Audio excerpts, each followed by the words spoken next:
James. Thank you for joining me on this wonderful Monday, July 21st, 2025. And it is a very action-packed NFL episode today. All 5 segments are talking about the NFL, starting off with the NFL training camp. Teams have reported today. We're going to go over those teams, and then we're going to kind of transition into my NFL early contenders list before training camp starts, because you always know there's injuries, trades. Teams can definitely change not only their identity but their roster before opening weekend. Then we'll talk about a couple wide receiver changeups with Rashee Rice and the Chiefs and his recent legal trouble developments, and then Mike Williams retiring for the Los Angeles Chargers. And then a little nice fun little segment at the end. I'm going to talk about some of the new NFL jerseys this season. So it's going to be a very NFL-packed episode. But thank you guys for joining me on this wonderful Monday morning. All right, so let's dive into our first topic of the show and talking about teams that are reporting for training camp, because yes, it is already that time of the year. I mean, we're almost done with July. I mean, isn't that crazy? This year is flying by, and teams are reporting for training camp. I mean, it's July 21st, like I said, and it's already almost the end of July. We have about like a week and a half left of this month, isn't that? And then we're in August. We're in August where football will be played. Isn't that insane? That is insane. But let's take a look at which teams are reporting for camp as the NFL announced where all 32 teams are. Teams reporting today in terms of their whole rosters is the Dallas Cowboys, the Kansas City Chiefs, and that's it. So only 2 teams today with the Cowboys and the Chiefs. Most teams and their veterans will report tomorrow on the 22nd. And so, around this time, you got to keep your expectations sort of low, right? And in the aspect that these teams will be talking about how great their training camp, how well their offseason went, right? No team is going to go, yeah, it was kind of a mid-camp. No one's going to do that, right? No one in their right mind is going to say that. That's bad for, building your team, but that's also bad for getting fans into the building, right? If you're a Bengals fan, you're like, we've actually had a kind of a down training camp. You're like, oh boy, do I even go to a game this season? So they're not going to say that. However, there are numerous things to watch, and this segment's more of a day one, and throughout, training camp, I will be on this podcast talking about how, storylines are developing, and those will develop literally this week.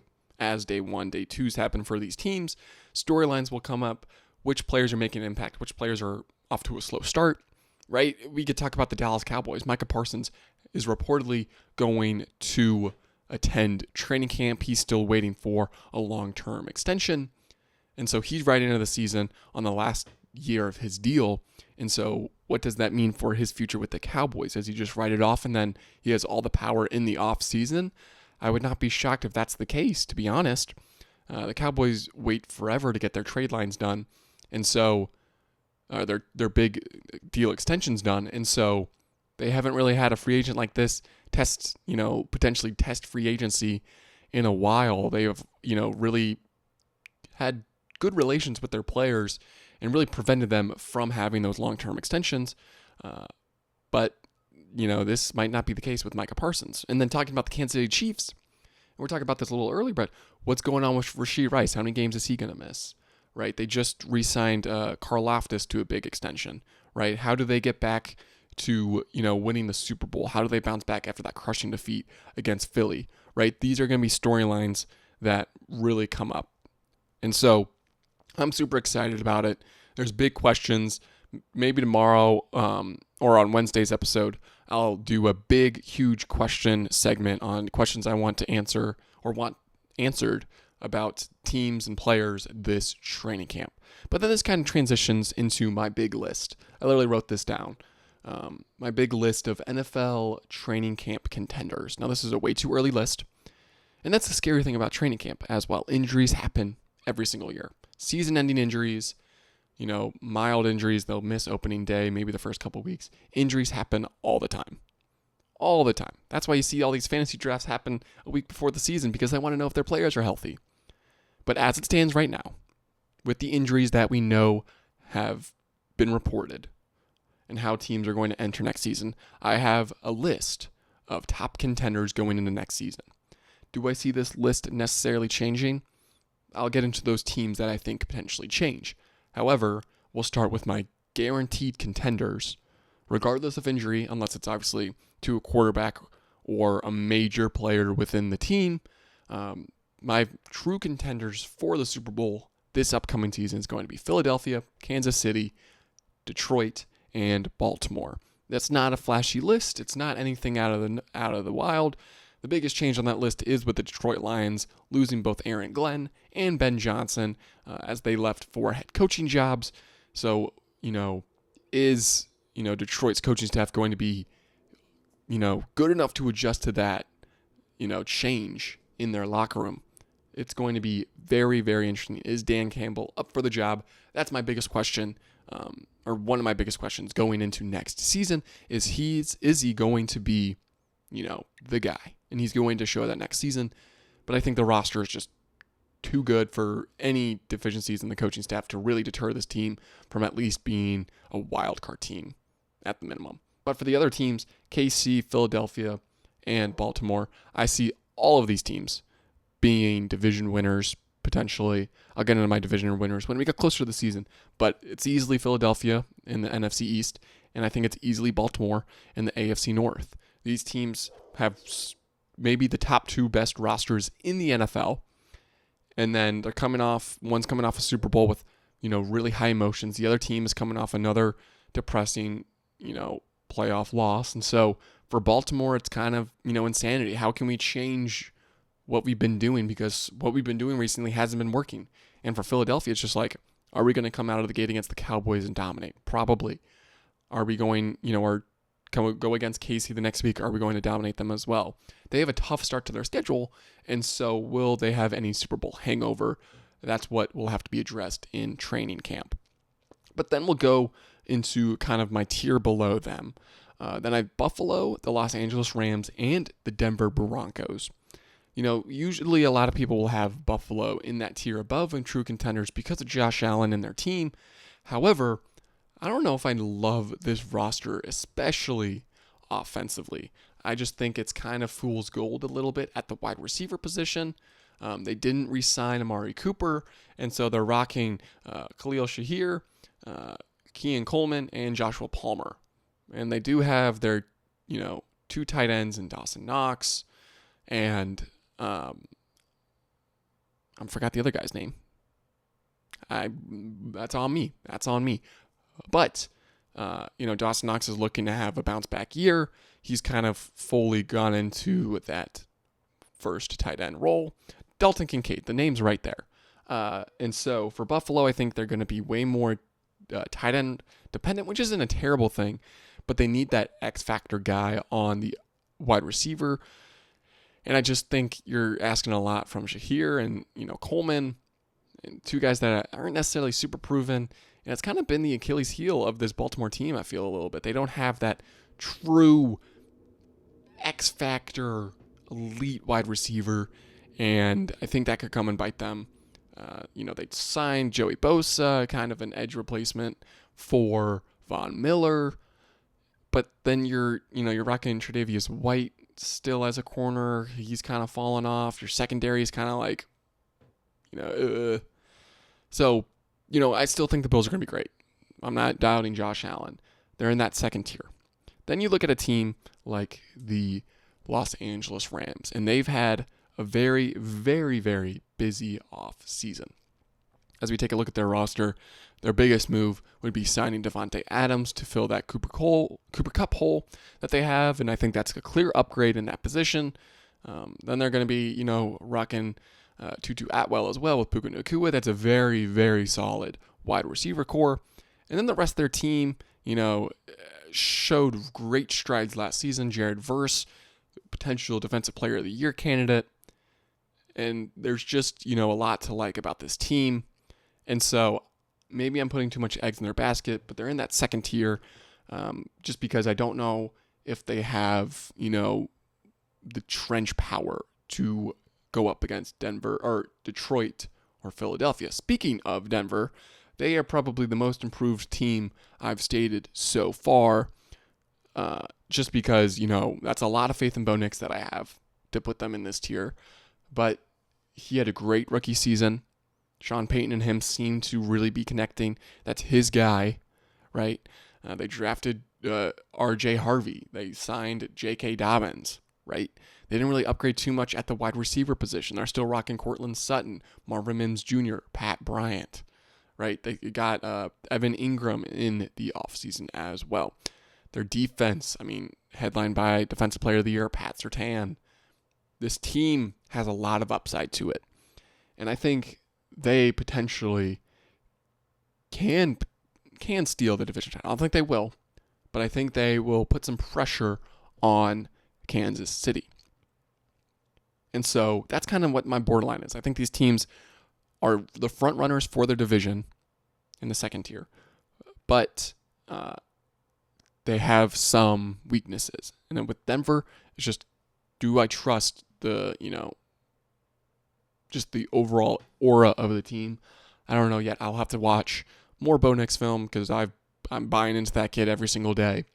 And so we'll dive into that a little bit later. But then you're like, whoa. How could you be forgetting some of these teams? And I'm like, slow your roll a little bit. So then I got my question mark tier. These are teams that I think could be contenders, but they have big question marks around them. The first one is Cincinnati, right? Joe Burrow, Jamar Chase, T. Higgins. Offensively, they're probably the best offensive skill set in the league. But then you get to the defense. You're like, can you trust the defense? Did they improve enough on that side of the ball? Can they contend with those other contenders in the AFC? I don't see it. I'm not really bought into Cincinnati. Now, again, that division is kind of headlined by the Baltimore Ravens. Do they steal that title back from the Ravens? I don't see it happening personally. I think the Ravens are just a much better roster. But could Cincinnati play themselves into a wild card spot, right? They're bounced back from a disappointing season last year. That's going to be the interesting part for the Bengals, and that's my biggest question mark. Then you go to Houston, right? Houston had, maybe talking about C.J. Stroud having the sophomore slump. Well, they still won a playoff game, right? So they clearly have mojo in the postseason, right? They signed Nick Chubb. How is that going to affect the backfield, right? You have Nico Collins coming back after somewhat of an injury-riddled last season. Jaden Higgins, they got Christian Kirk. Dalton Schultz is still there on the offensive side of the ball. You have Will Anderson Jr. on the defensive side of the ball. C.J. Gardner-Johnson comes over to play for Houston. I like this team. Are they going to get off to a better start than they did last season? And again, are they, good enough to get past the divisional round, right? You don't want to necessarily knock this team for playing in the, winning a wild card game or, making a wild card seed, but can they take that next step and make it to the AFC Championship? To me, if you can't make it to the AFC Championship, you're not really a contender. And so for Houston, I think there is a lower ceiling for them than some of these other teams. Then you have my mix of the NFC North, Green Bay, Minnesota, and Chicago. All of these teams are a complete question mark, right? Is J.J. McCarthy the guy, right? Is Ben Johnson going to be a proficient coach in year one? Something about Green Bay just doesn't rub me the right way currently, right? And maybe it's just because I don't like them. I don't want to root for them. I like seeing them lose potentially. But I think there's something else, right? With the drafting of Matthew Golden. I love that pick for them just because it's an upside guy. They kind of didn't have that wide receiver one, right? Maybe some people thought it was Jaden Reed. He was the one that was putting up, numbers in the box score, but is he a guy you can rely on as a true wide receiver? He's more of a slot guy, jet sweep type of guy, just want to get the ball in his hands, but is he one that can go up and win a jump ball? Matthew Golden has the speed to really destroy teams downfield. And so for Jordan Love, is he going to have that connection with Matthew Golden? And then you go to the defensive side of the ball. They don't have, Jalir Alexander. He's no longer there, right? So how does their defense backpack? They still have Xavier McKinney. He's a baller, right? Rashawn Gary. They have pieces on the defensive side of the ball. But are they going to be, that second team? Clearly they were that second team 2 seasons ago, a little bit last season, but Minnesota had a clear rise. But speaking of Minnesota, right, J.J. McCarthy, is he the guy, right? That's the biggest question mark for them. For the Bears, it's kind of is the whole thing going to work with Ben Johnson, right? You're saying, oh, it's going to work. It's going to work. Well, we've seen these offensive masterminds go and be head coaches and it completely fail, right? Is Ben Johnson going to maximize Caleb Williams' potential? If he does, this team easily bumps up a tier. Easily. But there is that question mark, right? They drafted Luther Burden Jr. or Luther Burden III in the draft to bolster their wide receiver room, right? So it's a good roster up and down. But is Ben Johnson the guy? They've always had a head coaching problem. I don't think it's really been a quarterback problem. I think it's been a head coaching problem. Quarterback has played a role. But it's going to be, is Ben Johnson the guy? And I think that's a fair question to have, especially in the Bears, but also just as a team as a whole. I mean, we could talk about other teams. Speaking of the Cowboys, Brian Schottenheimer, right? Is he the guy? Are these new head coaches going to work? Right? Brian Dable for the Giants. Is he on a short leash? If they go 0-2, is he done? Right? If he loses close, is he done? Right? So with these head coaches, we're diving in. We'll have a segment later on. That just gave me another idea of a potential hot seat segment for some of these head coaches. But for the Bears, is Ben Johnson the guy? That's the question. And finally, the Los Angeles Chargers are in this question mark tier. A lot of people have them above Denver. But I would disagree with that, just off the basis of I trust their quarterback more. I trust their quarterback more with their wide receiver room, right? And you're like, you're not saying Bo Nix is better than Justin Herbert. I'm not saying that. But I'm kind of saying that.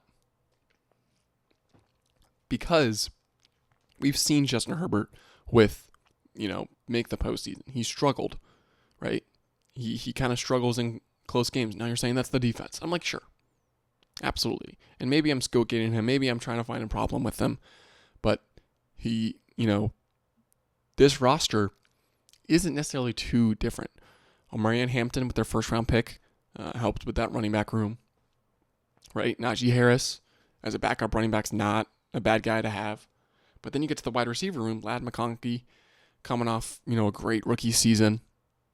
How is that? How is he going to translate sophomore season? And then you have Trey Harris, and then you have Quentin Johnson, the biggest question mark in the entire NFL. Johnson is a guy, he went to TCU. I'm a TCU guy, right? Graduated there, spent time there, watched him play at TCU. Dude was a beast. I'm rooting for him so badly, and I hope he booms, and I hope the Chargers win the Super Bowl and he plays well, and because he's got a lot of bad PR. Now again, some of that is him, right? He's also had a great season last year in terms of scoring touchdowns. So can he bounce back? He is the biggest question mark for this Chargers team. In all honesty, he's right now, I think, listed as the third wide receiver for a former first-round pick.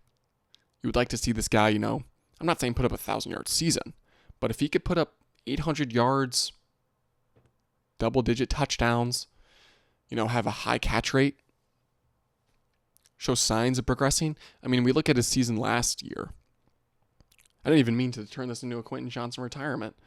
And this kind of leads into the Mike Williams spiel. But last season, he had 55 receptions, 711 yards, 8 touchdowns. 8 touchdowns, I was tied 13th.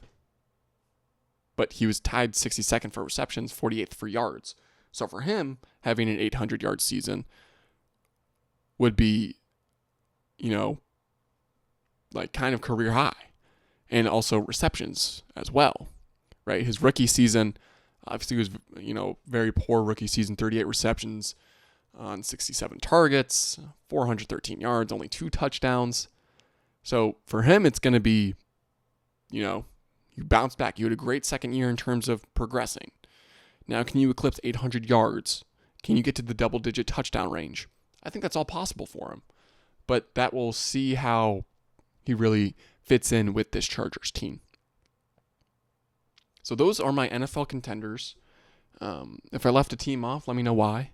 If you disagree with where I placed your team, let me know why. This is just kind of a preliminary little list I have concocting. I will have my full list, full list. That's what I'm going to be working on as we get closer to the regular season. So we'll see how training camp develops as teams start today. But then let's transition to this Rashee Rice deal. I think he was guilty on his traffic incident. He's on a lot of day probation. He has to go to jail for 30 days, right? What's his suspension going to look like? Maybe to the 4 to 6 range, maybe as high as 8. But how does this impact this Chiefs roster? And, I don't necessarily want to say, oh, the Chiefs are done for. They're done for. But you definitely saw their ceiling fall, like almost collapse a little bit when he went down with the ACL injury last season, right? Because that wide receiver room was very, very skeptical, like very, just like, right? You had Xavier Worthy, speed demon out of Texas, rookie year. He was a playmaker for them. Hollywood Brown didn't play too much for him, right? Is he going to play this season? Right, you would assume so. Travis Kelce showed his age last season. Is he going to bounce back this year? Or do they rely more on Noah Gray? Their defense is going to be great. Even though, regardless of what the Super Bowl showed, I think their defense will bounce back. Trent McDuffie, Nick Bolton, George Galifianakis. It's going to be fine defensively, right? I still have them as a contender on my list. I don't see that changing. But their start to their schedule could potentially hurt their chances at getting that first seed, which, when you've seen them host the AFC Championship in Arrowhead, practically undefeatable. Practically undefeated, right? Unbeatable. They start with the Chargers in Brazil, then they play the Eagles. If Rashee Rice's out for those 2 games, that's a tough one. That is a tough 2-game matchup, right? Then you have an easy one at the Giants, but then you play Baltimore, right? They could easily, they could potentially, and I want to say it's out of possibility for them to start 1-3. The Chiefs are 1-3. All those narratives are going to, go crazy, absolutely go crazy, right? But then they go at the Jags, then they host the Lions, right? And so for them, their schedule is not the easiest thing in the world. After the Lions, it's Raiders, Commanders, at Bills, at Broncos, Colts, at Cowboys, Texans.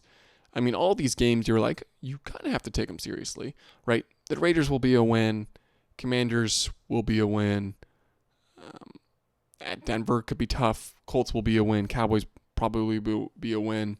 Texans, right? So they'll have their wins later in the season. But if they start out slow without Rashee Rice, does Baltimore snag that 1 seed? Do they have to go on the road for the AFC Championship?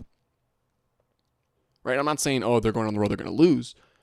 But, maybe if they have to play 2 road games in the postseason, does that potentially end their Super Bowl streak? So this Rashee Rice thing is a big deal in terms of their record as a whole, right? If they go unscathed for the first 3 games, they'll be fine. They'll be absolutely fine. If they win versus the Chargers, Eagles, first 4 games, they go 4-0, they'll be fine. They'll be easily fine. Nothing to worry about. But if they go 2-2, 1-3, especially losing to Baltimore, like Baltimore hasn't beaten them in forever. And if Baltimore can get that, get a win like that earlier in the season, that's going to hang for the entire regular season. Oh, Baltimore beat them this season, right? Now, again, that doesn't necessarily translate to the postseason. However, that could, we saw them play last season. Kansas City won, right? And that kind of hung over Baltimore a little bit as they got into the postseason. They didn't even get to play Kansas City in the postseason, right? So if they could get that win there, that could be big things, right? And this kind of translates to the Mike Williams retirement for the Chargers, right? The Chargers, to me, are kind of a fringe team. And without him, now he retires. He was old, injury prone, all that. But with a guy like Quentin Johnson, right? Ladd McConkey, do they have the firepower to keep up with, a down Chiefs without Rashee Rice, right? That week 1 matchup has a lot of weight to it. A lot of weight to it. Not only in the division standings, but also the conference standings as a whole, right? The Chargers will need all the wins possible, in my opinion. Not that they're going to be a bad team, but I think it's going to be a very competitive AFC. And so with teams like Denver potentially being on the rise, teams like Houston, Cincinnati having a bounce back year, those wildcard spots are going to be potentially hard to come by. And so if the Chargers get off to a slow start without, the proper wide receivers, do they make a free agent signing in some of the vets that are available? Probably, right? But there's also the chance that they kind of just ride it out. And I'm telling you right now, if they beat the Chiefs week 1, they will feel very, very highly of themselves. And I think that's good, right? But this is a Chiefs team that you kind of have to, if you win against them, you kind of have to put an asterisk by. And I'm not making the chase for the Chiefs because they're not at full strength. I think the Chiefs probably still win that game just because they're the Chiefs. And they've had all off season. But I think this early part to the season and this is even before all the injuries happen, right? If a Chargers receiver goes down, if another Kansas City receiver goes down, they might be kind of screwed in the first half of their season with suspensions, injuries. That makes it a very, very tough start for some of these teams. And I'm excited to watch because usually the start of the season is very formulaic. Maybe some upsets, teams still figure themselves out. And as we get towards the halfway point of the season, teams have kind of, dealt with injuries. Things can change, upsets.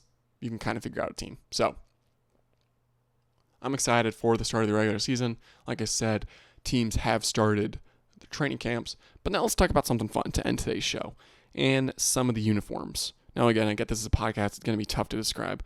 But new Pittsburgh Steelers uniforms were announced today, similar to their Bumblebee uniforms, a black and yellow design, main yellow with black stripes, a mainly yellow helmet with one black stripe down the middle, with tan gold pants. I think this is a very cool throwback jersey. I'm always skeptical of the tan pants, or I guess the gold pants, because I think of those Packers jerseys, like the navy blue with the tan circle and the tan pants. It just looks bad. I think this could look pretty good, especially if they have black accents for socks, because you don't want to do too much yellow, I think. But regardless, I think these jerseys are going to look very cool. And it kind of goes with, it looks like yellow socks, yellow blackish socks. So, I don't know, maybe not. But you also run into the problem with, you saw this with Iowa State in college football. They decided to do a throwback uniform with kind of a skin tone colored pants, and it kind of looked like they were wearing nothing on the bottom. So, you kind of want to avoid that, but I think their jerseys and their socks kind of help balance it. And the Chargers kind of announced new kits, new jerseys. Seems like they have an all yellow look, which in my opinion looks awful. Their best look is their dark navy blue with it kind of looks like their old Chargers jerseys in the 2000s. Then they have their baby blues and their whites, whatever. Nothing too different from the Chargers, but their dark navy blues are some of the best in the league. But then some of the biggest news in, the jersey news would have to be Tampa Bay and announcing, their 1976 kind of reverse orange or creamsicle jerseys. It's white with the creamsicle color for the number. These look very clean, almost like a little like, a Washington Redskins jersey from first glance, but these will look really, really good. I don't know when they're wearing them. That was definitely announced probably, but it's in celebration, 50 years of the franchise. It looks very, very cool. Very cool. And their creamsicle jerseys look cool as well. Then the Washington, is kind of bringing back their Super Bowl era threads. They're going to be wearing them for multiple games. It has been announced that they'll wear them against the Seahawks in Week 9, Broncos in Week 13, and on Christmas Day, Week 17, against the Cowboys. Just clean jerseys. It's kind of tough because they've been, changing their name and logo and everything, but the colors have stayed the same. These jerseys look crisp. These are Washington jerseys, and I think they'll look great, especially against the Cowboys. Oh, if the Cowboys, is this against the Cowboys? I think it's in Dallas for that game. Could be wrong. But if they wear their throwbacks, the Cowboys, that would be an all-time jersey matchup. Then you have the Saints announcing a new white helmet design, just a base white with a gold stripe down the middle with 2 black accent stripes with it. Cool. Little frost. A lot of teams are shifting towards these white helmets for an alternate. I think that looks fine. I'd have to see what jerseys they wear with it, because if they're just going to wear their plain black, or maybe their whites, the whites, it would look cool, but their blacks would kind of look out of place. And that's kind of all the jersey news so far. Most of the teams already have their kind of throwbacks. We'll have to see if any more alternate news gets announced. I don't think we've gotten any new jerseys as a complete overhaul like we've gotten years past. But if we do, follow me on Twitter. I'll give my quick thoughts there. But yes, that'll wrap it up for today's show. Another episode on Wednesday. I am kind of changing the schedule a little bit this week. I'm going for more quality rather than quantity this week, and that's why I'm also not streaming this live. The stream kind of affected the podcast recording and the quality of the video, so no live streams for the time being as I try to get that all figured out. But you can expect Monday, Wednesday, Friday podcasts. I will be uploading more short form content, and I am currently working on more weekly long form content in terms of different types of videos and all types of graphics and whatnot. Big movements towards more uploads here on the channel. So wherever you're listening to this, if it's on Apple Podcasts or Spotify, please to leave it a like. It's a solo podcast. I have to find these topics, edit it, audio it, do all that jazz. So please, if it supports me by any means, leave a like, get a follow, refer a friend, right? And also comment how I can improve if you disagree with how I'm doing this. If you're listening on YouTube, make sure to hit that subscribe button and give a like. Comment your thoughts on my contenders, on my jersey thoughts. Let me know in the comments below. Anyways, this has been You Don't Know Jack. I'm Jackson James. I'll see you guys again later this week.